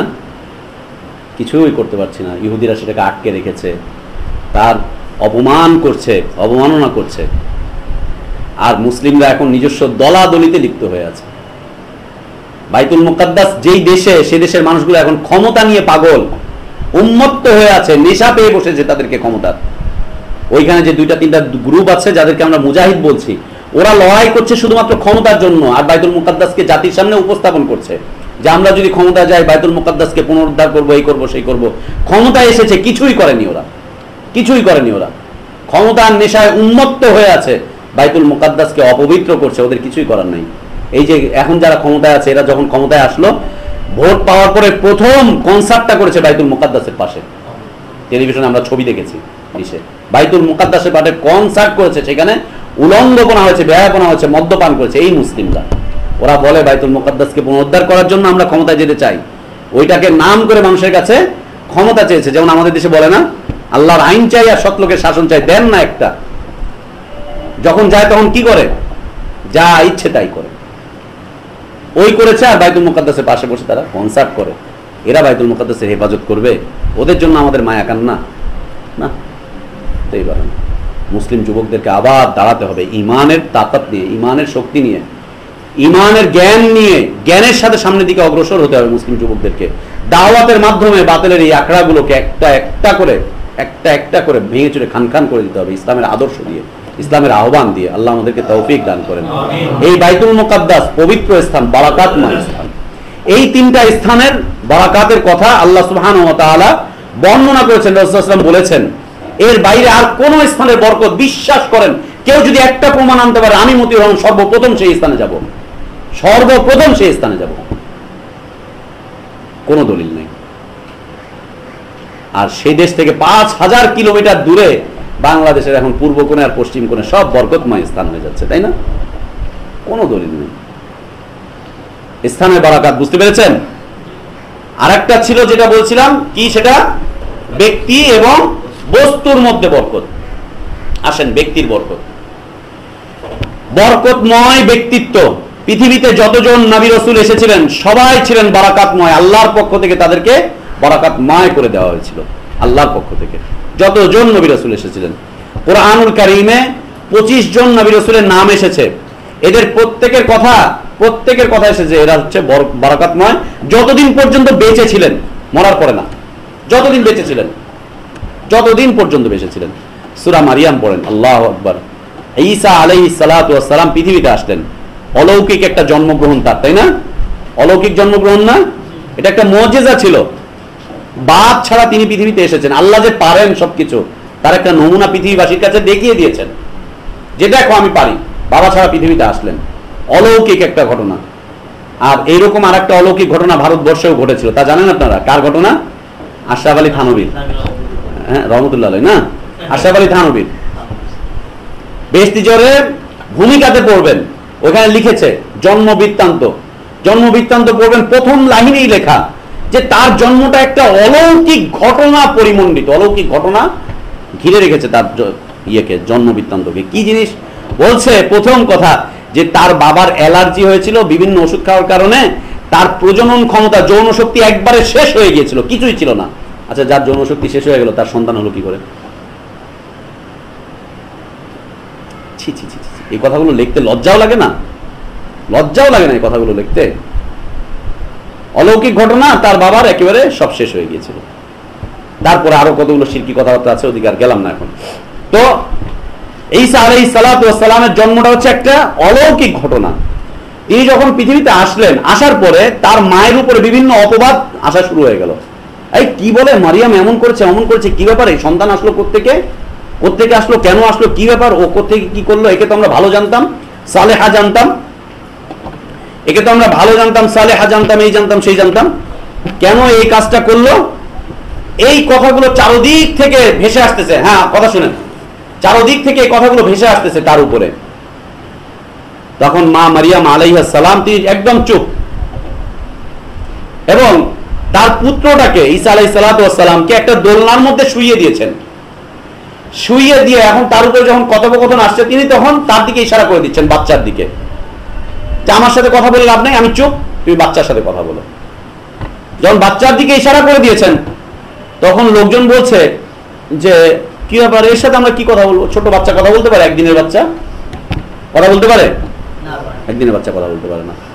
ওনার উপরে যখন কথাবার্তা চলছে, উনি তখন বললেন, কোরআন কারিমে এসেছে সূরা মারিয়ামে, ফাশারাত ইলাইহি, তার মা বাচ্চার দিকে এভাবে ইশারা করে দিলেন, ফাশারাত ইলাইহি, তার দিকে ইশারা করলেন। তখন মানুষ বলল, ক্বালু কাইফা নুকাল্লিম, কিভাবে আমরা কথা বলবো, মান কানা ফিল মাহদি সাবিয়া, যে বাচ্চা দোলনার মধ্যে শুয়ে আছে। আরে দোলনায় শোয়াবে বাচ্চার সাথে আমরা কি কথা বলবো? ও কি কথা বলতে পারবে? আল্লাহু আকবার। শুধু জন্মটাই অলৌকিক নয়, তার ভাষাটাও অলৌকিক করে দিলেন, মুজিজা। সাথে সাথে তার জবানকে আল্লাহ সুবহানাহু ওয়া তাআলা খুলে দিলেন। সে বলছে, ক্বালা ইন্নী আব্দুল্লাহ, আমি হচ্ছি আল্লাহর বান্দা, আতানিয়াল কিতাব, আমার কাছে কিতাব আসবে, ওয়া জাআলানি নাবিয়্যা, আমাকে আল্লাহ তাআলা নবী করেছেন, জন্মগত নবী। আমাদের দেশে মাদারজাত ওলি পান না, জন্মগত ওলি, জন্মগত শয়তান, জন্মগত ওলি না, জন্মগত শয়তান, জন্মগত শয়তানও। অলৌকিক ঘটনা খালি জন্মের সাথে না, আল্লাহ তাআলা বলছেন ওয়া জাআলানি নাবিয়্যা, দেখো আমাকে নবী করে পাঠানো হয়েছে। আল্লাহু আকবার। পরের আয়াতে বলছেন ওয়া জাআলানি মুবারাকান, দেখো আমি শুধু নবী হব না, আমাকে আল্লাহ তাআলা বরকতময় করে পাঠিয়েছেন। আতানিয়াল কিতাব, আমি হচ্ছি আব্দুল্লাহ, আল্লাহর বান্দা, আল্লাহর দাস। আতানিয়াল কিতাব, আমার কাছে কিতাব আসবে, আমাকে নবী করা হয়েছে, এবং আমাকে বরকতময় করা হয়েছে। এবং কখন পর্যন্ত, আইনা মা কুনতু, আমি যেখানেই থাকি, যতক্ষণ থাকি, যেখানেই থাকি, যতক্ষণ আমি থাকি, ততক্ষণ আমাকে আল্লাহ তাআলা বরকতময় করেছেন। কুরআন কারীমে আরো অনেকগুলো নবী রাসূলের নাম করে আল্লাহ তাআলা বলছেন যে আবারাকনা আলাইহি ওয়া আলা ইসহাক মিন যুররিয়াতিহিমা মুহসিন। আল্লাহ তাআলা এই সমস্ত ইব্রাহিম আলাইহিস সালাতু ওয়াস সালামের যে ধারাবাহিকতা, বলছেন এইগুলোকে আমি বরকতময় করেছি নবী রাসূলদেরকে। নবী রাসূলদের বরকতের কথা তো কোরআন বর্ণনা করছে, হাদিস বর্ণনা করছে। তুমি বিশ্বাস বরকতময়, তোমার এটার বর্ণনা কোথায়? আবার মাদারজাত ওলি হয়ে যায়, পীরের পেশাবো পীর, নাউযুবিল্লাহ। একজনের সাথে তর্ক হচ্ছিল, আমাদের সাথে কোরআন সুন্নাহ নিয়ে, আমার সাথে আর আমার দুই বন্ধুর সাথে একসাথে বসে তর্ক করছে। সে, আমরা তর্ক করছি, আমরা কথা বলছি, সে তর্ক করছে। সে পর্যন্ত আমাদেরকে বলল যে দেখো আমাদের বংশের যে পিচ্চি পিচ্চি বাচ্চাগুলো আছে, এই বাচ্চারা তো আল্লাহর ওলি, ওদের পেশাবগুলো পর্যন্ত আল্লাহর ওলি। নাউযুবিল্লাহ, আস্তাগফিরুল্লাহ। আল্লাহ সম্পর্কে তোমাদের এই ধারণা, তুমি আবার মুসলিম, এই বাচ্চার পেশাব পর্যন্ত আল্লাহর ওলি। লা ইলাহা ইল্লাল্লাহ। ব্যক্তির বরকত, নবী রাসূলুল্লাহ যতক্ষণ থাকবেন, যেখানে থাকবেন, যতদিন পর্যন্ত বেঁচে থাকবেন, যখন মারা গিয়েছে তো বারাকাত শেষ, বারাকাত শেষ। ঈসা আলাইহিস সালাতু ওয়াস সালাম বারাকাত এখনো জারি আছে না বন্ধ হয়ে গেছে? আস্তাগফিরুল্লাহ। কিভাবে তিনি মারা গেছেন? তিনি মারা গেছেন না। আইনামা কুনতু, এই যে কোরআনের আয়াত, আমি যেখানেই থাকি, তাকে আল্লাহ তাআলা বাররাফাহুল্লাহু ইলাইহি, আল্লাহ তাআলা তাকে তার কাছে উঠিয়ে নিয়েছেন। কিন্তু তিনি যেখানে থাকবেন, কোরআন বলছে তিনি যেখানে থাকবেন সেখানেই বারাকাতময়। আমাদের বিশ্বাস না এটা, যে ঈসা আলাইহিস সালামকে আল্লাহ উঠিয়ে নিয়েছেন, তিনি এখনো মৃত্যুবরণ করেননি, তিনি আবার পৃথিবীতে আসবেন। যখন আবার পৃথিবীতে আসবেন, তখন আবার পৃথিবীতে কি নিয়ে আসবেন? বারাকাত নিয়ে আসবেন, বারাকাত নিয়ে আসবেন। এগুলো আকীদা, এইগুলো কিছুই শিখে না, ইসলামের জন্য জান দিয়ে দেওয়ার জন্য রেডি হয়ে যায়। আকীদা শিখে না, ইসলাম চিনে না, ইসলাম বুঝে না, ঈমান জানে না, জান দিতে প্রস্তুত। তুমি জান দিবা কার পথে? নেতার পথে, ইমামের পথে, খতিবের পথে, হুজুরের পথে? আল্লাহু আকবার। হচ্ছে ব্যক্তির বরকত। বুঝতে পেরেছেন আপনারা?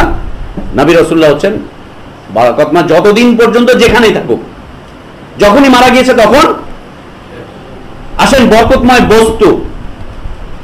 নবী রাসূলরা যে সমস্ত বস্তু ব্যবহার করতেন, যে সমস্ত বস্তু ব্যবহার করতেন, এমনকি নবীর থুতু, লালা, আমরা এর আগে হাদিস পড়েছি না, আলী রাদিয়াল্লাহু আনহুর চোখে আল্লাহ রাসূল সাল্লাল্লাহু আলাইহি ওয়াসাল্লাম একটু লালা লাগিয়ে দিলেন, চোখে ব্যথা করছিল খায়বারের যুদ্ধের সময়, চোখে দেখতে পাচ্ছিলেন না, রাসূল সাল্লাল্লাহু আলাইহি ওয়াসাল্লাম একটু লালা লাগিয়ে দিলেন, লাগিয়ে দেওয়ার সাথে সাথে তিনি সুস্থ হয়ে গেলেন। জীবনে আর কোনোদিন চোখে অসুস্থতা আসেনি। এবং তিনি বলছেন এত বেশি সুস্থ হলাম যে আমার মনে হচ্ছে কোনোদিন আমার মনে হচ্ছে আমাকে চোখের ব্যথাই ছিল না। নবী সাল্লাল্লাহু আলাইহি ওয়াসাল্লাম লালা, রাসূল সাল্লাল্লাহু আলাইহি ওয়াসাল্লামের চুলের মধ্যে বরকত ছিল, হাদিসে প্রমাণ পাওয়া যায়। সাহাবীরা তার চুল থেকে বারাকাত নিতেন। রাসূল সাল্লাল্লাহু আলাইহি ওয়াসাল্লামের কাপড়ের মধ্যে বারাকাত ছিল, হাদিসে পাওয়া যায়। আল্লাহ রাসূল সাল্লাল্লাহু আলাইহি ওয়াসাল্লাম একজন মুনাফিক সর্দারের, সে যখন মৃত্যুবরণ করে নিজের গায়ের চাদরটা খুলে দিয়ে দিয়েছিলেন তাকে দাফন কাফন করার জন্য।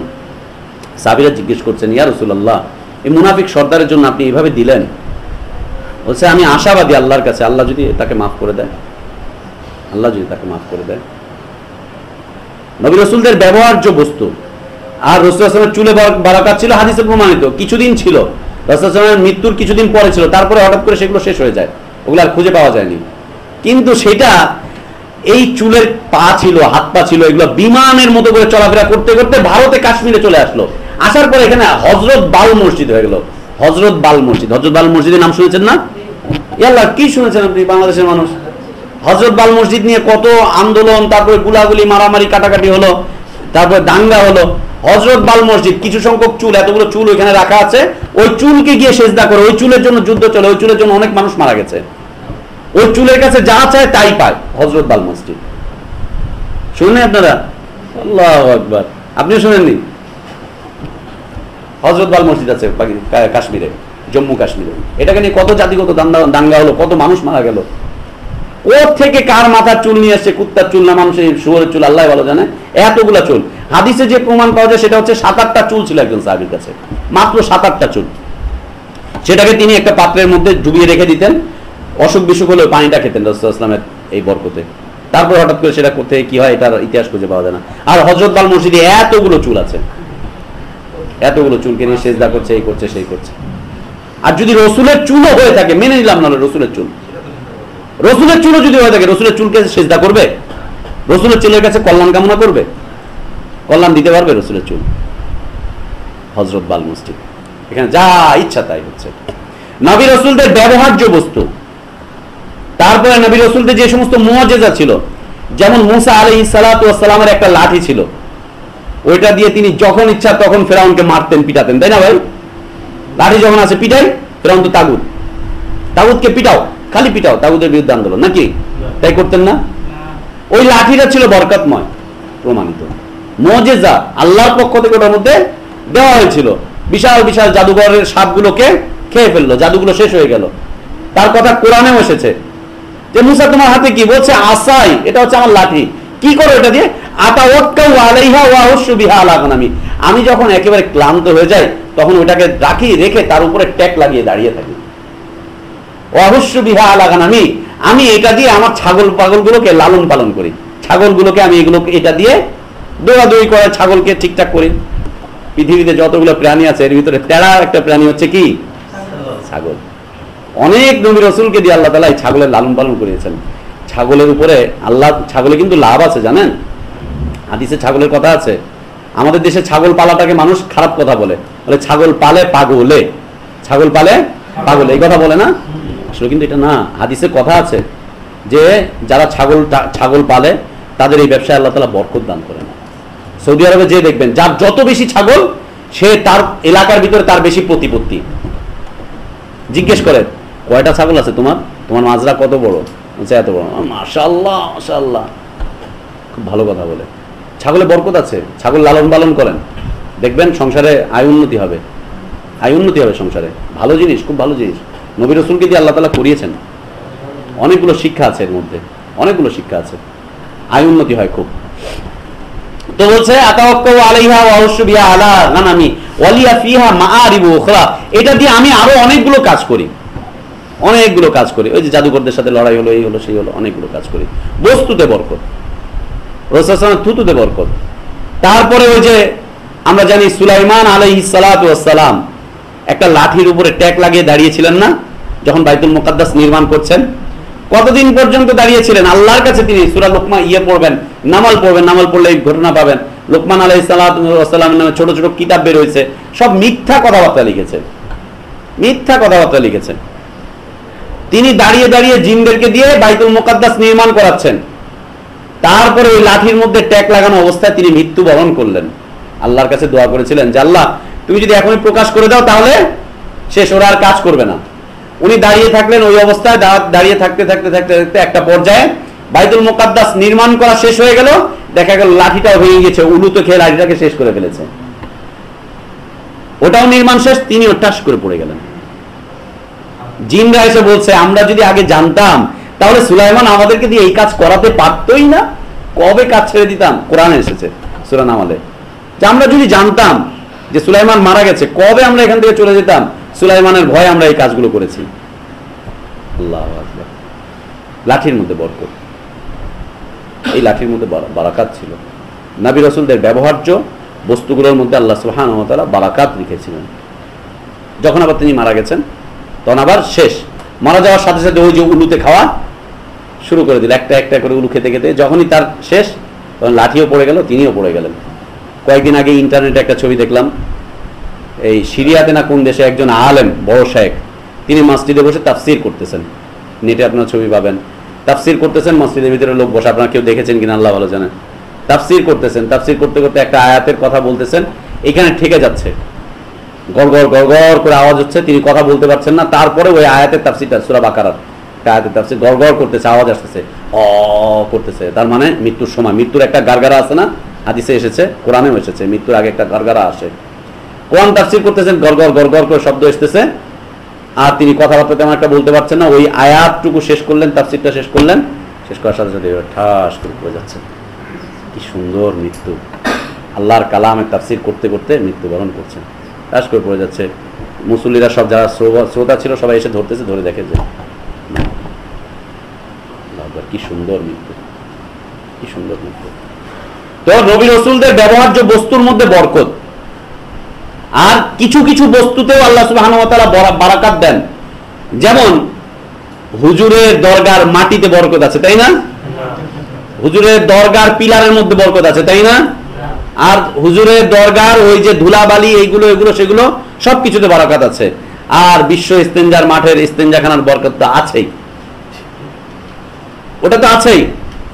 ওই যে বিশ্ব যে মাঠটা, বিশ্ব যে মাঠটা, ওই মাঠে যে টয়লেটগুলো তৈরি করা হয়, পরবর্তীতে লোকজনদেরকে উদ্বুদ্ধ করা হয় এটা পরিষ্কার করার জন্য। বলছে আল্লাহর ঘরের আল্লাহর মেহমানরা এসেছিল, সব কাজে বরকত, প্রত্যেকটা স্থানে স্থানে বরকত, এগুলোকে সব পরিষ্কার করার জন্য কাজে। লা ইলাহা ইল্লাল্লাহ, আস্তাগফিরুল্লাহল আযীম। সম্ভব কথা। কিছু কিছু বস্তুর মধ্যে বারাকাত, কিন্তু সেই বারাকাত যে বস্তুর মধ্যে থাকে সেই বস্তু নিজে নিজে বারাকাতকে মানুষের কাছে ট্রান্সফার করতে ওই বস্তুটা বারাকাতময়। যেমন হাজরে আসওয়াদ, জান্নাতি পাথর, হাদিসে এসেছে জান্নাতি পাথর, বাইতুল্লাহর একটা কোণার মধ্যে সেটাকে সেট করে রাখা আছে। যারা হাজ করতে যাবে তারা সেটাকে চুমু খাবে, গুনাহ মাফ হয়ে যাচ্ছে। কিন্তু সেটা কি বারাকাতময়? সেটা কি কোনো বারাকাত দিতে পারে মানুষকে? কোনো কল্যাণ অকল্যাণ করতে পারে? জান্নাতি পাথর কল্যাণ অকল্যাণ করতে পারে না। আপনার গুমের পাথর কি করতে পারে? গুমের পাথর জান্নাত থেকে এসেছে, পান্না পাথর, আকিক পাথর, এগুলো জান্নাত থেকে এসেছে। জান্নাতি পাথর কিছু করতে পারে না, প্রমাণ রয়েছে হাদিসে। আর আমাদের দেশের এই যে রত্ন পাথর, এই পাথর সেই পাথর, যেই বেটা মানুষকে পাথর দিয়ে বড়লোক বানায়, ওই বেটা মানুষের কাছে ভিক্ষা করে বসে বসে, রাস্তার কোনায় বসে বসে মানুষকে পাথর দিয়ে বড়লোক বানায়, আর ও আজীবন ওই ফুটপাতেই ময়লা খায় আর আবর্জনা খায় বসে বসে।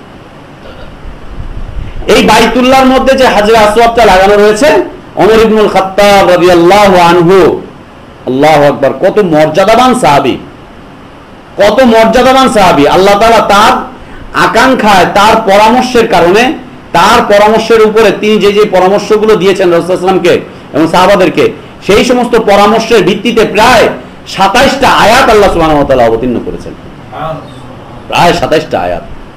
ওমর সেই ব্যক্তি যার আবেদনের কারণে আল্লাহ সুবহানাহু ওয়া তাআলা মদকে হারাম করে দেন। ওমর সেই ব্যক্তি যার আবেদনের কারণে আল্লাহ সুবহানাহু ওয়া তাআলা হিজাবের ব্যবস্থাকে ফরজ করে দেন। রাসূল সাল্লাল্লাহু আলাইহি ওয়াসাল্লাম যার কথা বলছেন যে এত পরিশুদ্ধ একটা মানুষ, পৃথিবীতে তারাই নবী রাসূল হয় যারা জাতির মধ্যে সবচাইতে পরিশুদ্ধ। সবচাইতে পরিশুদ্ধ মানুষদেরকে আল্লাহ তাআলা কি বানান? নবী রাসূল বানান। এত পরিশুদ্ধ একটা মানুষ ছিলেন ওমর, যার কথা রাসূল সাল্লাল্লাহু আলাইহি ওয়াসাল্লাম বলছেন যে দেখো আমার পরে কোনো নবী রাসূল আসবে না, যদি নবী হতো তাহলে আল্লাহ তাআলা ওমরকে নবী বানিয়ে দিতেন। সেই ওমর ইবনুল খাত্তাব বাইতুল্লাহ গিয়েছেন হজ করতে, আর ওই হাজরে আসওয়াদের সামনে গিয়ে বলছেন ইয়া হাজার, এ পাথর, ইন্নী আ'লামু ইন্নাকা হাজার, আমি জানি যে তুমি অবশ্যই একটা পাথর মাত্র, লা তানফা ওয়া লা তাদার, তুমি কোনো কল্যাণও করতে পারো না, তুমি কোনো অকল্যাণও করতে পারো না। তাহলে কেন আমি তোমাকে চুমু খাচ্ছি জানো? কেন চুমু খাচ্ছি জানো? আমি আল্লাহ রাসূল সাল্লাল্লাহু আলাইহি ওয়াসাল্লামকে দেখেছি তোমাকে চুমু খেতে, রাসূলের আদর্শ বাস্তবায়ন করার জন্য আমি তোমাকে চুমু খাচ্ছি। লা তানফা ওয়া লা তাদার, তুমি কোনো কল্যাণ করতে পারো না, তুমি কোনো অকল্যাণও। পীরের খানকার যে পাথরগুলো সেগুলো কি? এই যে কুষ্টিয়ার একটা এলাকা আছে আজানগাছি পীর, আজান দেয়, গাছে বসে বসে আজান দেয়। আজানগাছি পীরের দরবারে একটা পাথর আছে, এই পাথর নাকি মক্কা থেকে হেঁটে হেঁটে হেঁটে হেঁটে এই পর্যন্ত এসেছিল, ভারতের মূল খানকা, ওইখান থেকে ট্রান্সফার হয়েছে এখানে। একটা পাথর আছে, এই পাথরকে কেন্দ্র করে ওরা ইবাদত বন্দি করে, এই পাথরকে কেন্দ্র করে সবকিছু চায় এরা, মনের আকুতি বিকুতি যা আছে সব পূর্ণ করে দেয়। আজানগাছি পাথর, এই পাথর হেঁটে হেঁটে সেই মক্কা সৌদি আরব থেকে এসেছে এখানে, রাসূলের দেওয়া সেই পাথর। এই কোন পাথর জানেন? এটা হচ্ছে আল্লাহ রাসূল সাল্লাল্লাহু আলাইহি ওয়াসাল্লাম ওই যে খায়বারের সময় পেটে পাথর বেঁধেছিল তিনটা, সেই পাথরের মধ্যে একটা, যেটা আজানগাছি বংশ পরিক্রমায় আল্লাহ রাসূল সাল্লাল্লাহু আলাইহি ওয়াসাল্লামের মাধ্যমে পেয়েছে এখানে।